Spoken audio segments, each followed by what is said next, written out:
Young man. I'm an advertising strategy executive. Wait a minute, this one. All of this is unnecessary. This is very unnecessary now. I've told you. Carry on.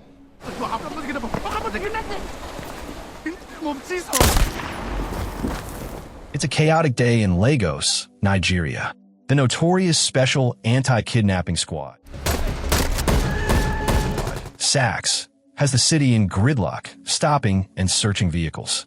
Suddenly, a van packed with mercenary screeches onto the scene, led by Angelo, a man who looks like he stepped out of a crime thriller. Bullets fly as the mercenaries ambush C.I.A officers. Their target? Professor Stella Craig's husband.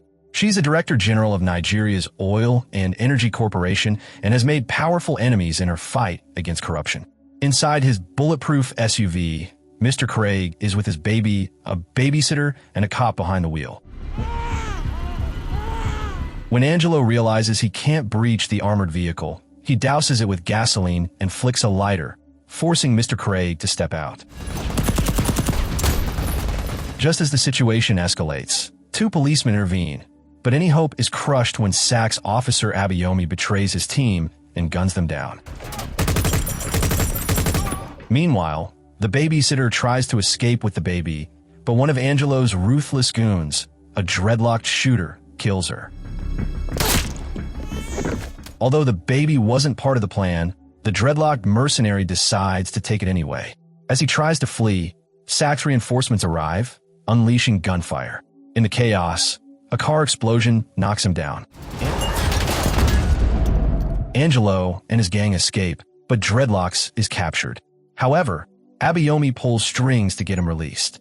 Elsewhere, Paul and his son, Damilola Edema, share a close but strained relationship. Paul is deeply religious, while Damilola has lost faith. Taking over. Paul is thrilled that his son might attend church with him, but Damilola remains firm in his disbelief. As they go about their day, they hear a radio broadcast about the recent high-profile kidnapping, falsely reporting that the dreadlocked suspect has escaped. Meanwhile, journalist Victoria walks into her newsroom only to have her story on a journalist's murder. Her mother, killed due to lack of evidence.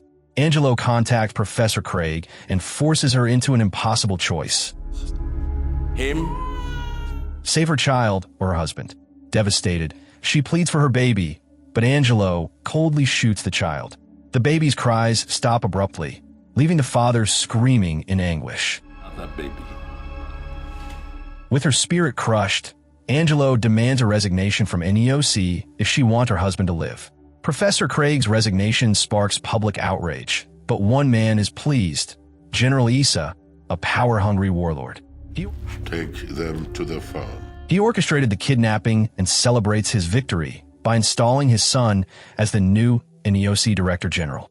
Meanwhile, Damilola takes a cab to meet his father at church.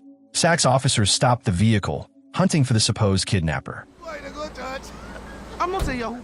Unfortunately, Damilola fits the description: tall, dark, dreadlocked.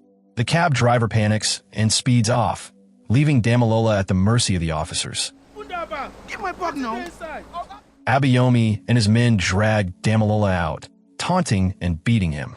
Despite his desperate pleas, Abayomi sends a photo of him to his superior, who is standing with both Angelo and the real kidnapper. Keep quiet. Give me this phone. Angelo gives a silent nod of approval, sealing Damilola's fate. Taken to a secluded beach, Damilola begs for his life, but Abayomi executes him in cold blood. At church, Paul is preaching about forgiveness when the cab driver rushes in, delivering the tragic news. Paul races to the scene, only to find his son's lifeless body. Authorities swiftly remove the body, denying him a chance to grieve. Days later, the media, manipulated by C.I.A, falsely claims Damilola was the kidnapper who died in a gunfight. Enraged, Paul fights to clear his son's name, but is met with bureaucratic resistance. My Pekin is innocent. Victoria offers to help with her investigation, but Paul, consumed by grief, refuses. Paul's sorrow turns into quiet determination. He visits the police station for answers, but is met with mockery. When an officer pushes him too far, Paul snaps, landing a punch that leaves the officer bloodied. Victoria, witnessing his arrest, promises to arrange his release, but Paul tells her to back off. The next morning, bruised but resolute, he is freed without bail. Victoria, waiting at his home, notices a military tattoo on his wrist, hinting at a dark past. She shows him a police report filled with lies, proving Damalola was framed. So I know Professor Craig. Though Paul appreciates her effort, he insists on leaving justice to God. But actions speak louder than words. Paul digs out his old military gear and starts making calls. Do you know who I am? Using clues from the police report, he tracks Abayomi to a nightclub. The next morning, Abayomi and his colleagues are found tied to a pole in the middle of the road. Meanwhile, Victoria sneaks into Paul's house, discovering a board covered in evidence. She swipes a memory card, which contains Abayomi's confession revealing that the real kidnapper is a powerful politician's son. It's huge. However, her editor, Judith, destroys the card, warning her of the dangers of seeking the truth. But Judith's betrayal makes one thing clear. She's working for the corrupt elite.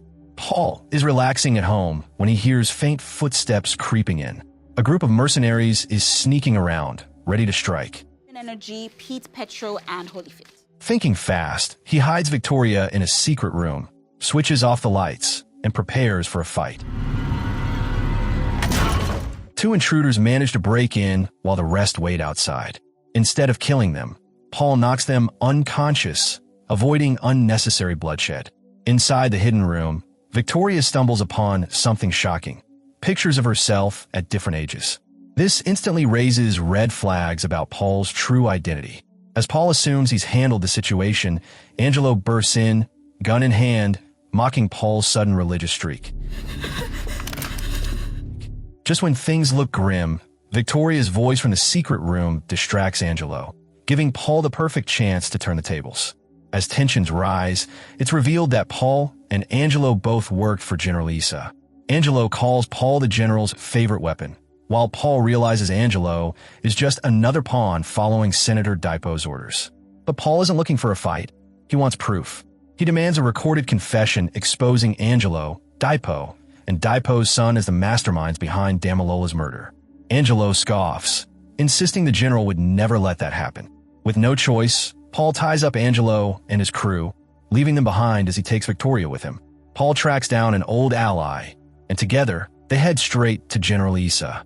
Paul greets him with a formal leg salute while his friend keeps a gun aimed at the general, just in case. Trying to smooth things over, the general offers Paul $1 million, but Paul doesn't care about money. He just wants his son's body and a confession tape. The general shifts the blame to the police commissioner, but refuses to hand over any evidence. Frustrated, Paul vows to capture Dipo and his son himself. Angry that Paul backed him into a corner, the general lashes out at Dipo before hiring a top-tier assassin to clean up the mess. The assassin wastes no time, wiping out the entire Sachs crew involved in Damalola's murder. When the police commissioner arrives, she's furious and declares Paul the most wanted man in the country. Meanwhile, Victoria visits Father Omoto's show, the man who raised her, desperate for answers. She secretly snaps photos of the church's financial journal to dig deeper into her past. Elsewhere, Paul's ally gives him a lead on Richard, aka Big Daddy, a former associate with her own grudge against the general. Paul tracks Big Daddy down and is shocked to learn Richard was actually her late husband, murdered by the general. She reveals a crucial detail. She once handed over the infamous Black Book to save Paul's life when the general wanted him dead. Before they can finish talking, police sirens and gunfire announce the arrival of the authorities and the assassin. Paul barely escapes. Later, he sneaks into the police commissioner's house, insisting that he wasn't behind the Sachs officers' deaths. He lays out the truth about Damalola's murder and makes a deal. He wants his son's body and Victoria's safety in exchange for delivering the real culprits. The next day, the commissioner starts digging into inconsistencies in Damalola's case file. The report claims Damalola had a weapon, but there's no record of it in the police inventory.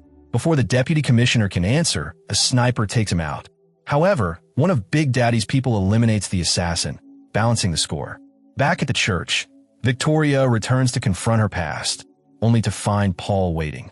He finally opens up, revealing that General Issa trained him from a young age for dangerous missions. Things took a dark turn when the general partnered with Senator Dipo in the drug trade. Victoria's mother, along with other journalists, tried to expose their crimes. In response, the general ordered their execution. Paul confesses that he was the one who killed Victoria's mother, but couldn't bring himself to harm her. Instead, he took her to Father Omoto show and secretly funded her upbringing. Devastated, Victoria runs out, but before she can process everything, Angelo and his men capture her. They storm the church, targeting Paul, and in the chaos, Father Omoto show is killed. Paul fights back, taking down several attackers, but Angelo escapes with Victoria. The general then delivers an ultimatum to Paul: surrender in 24 hours, or Victoria dies. Big Daddy steps in, offering help, and Paul shares his plan. The Black Book contains records of the generals and Dipo's drug dealings. With it, Paul aims to strip them of their power.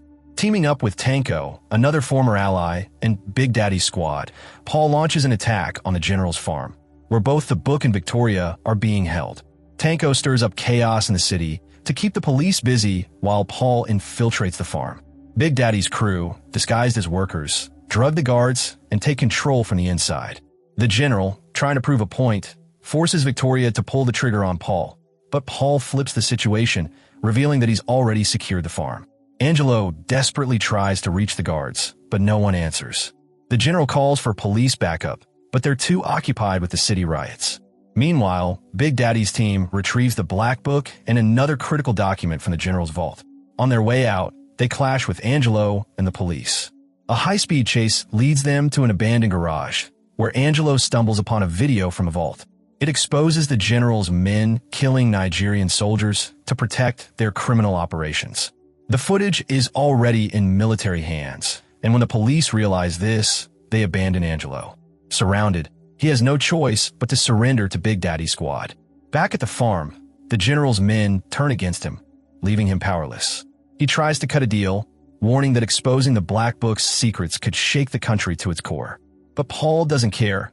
He promises the general will face military justice. In a last-ditch effort, the general tries to shoot Paul, only to find his gun empty. With no options left, he's taken into military custody. Paul personally delivers justice to Angelo in front of Mrs. Craig, the grieving mother of his victims. Before leaving, he writes a letter to Victoria, urging her to read the Black Book and uncover the truth about Judith, the woman who betrayed her mother. With the evidence in her hands, Victoria ensures Dipo's arrest. Finally, Paul lays his son to rest, honoring his last wish. If you enjoyed this breakdown, don't forget to hit that like button. And if you didn't, well, hit dislike twice, just to be sure. For the full experience, go watch the movie yourself. Thanks for tuning in, and don't forget to subscribe for more content.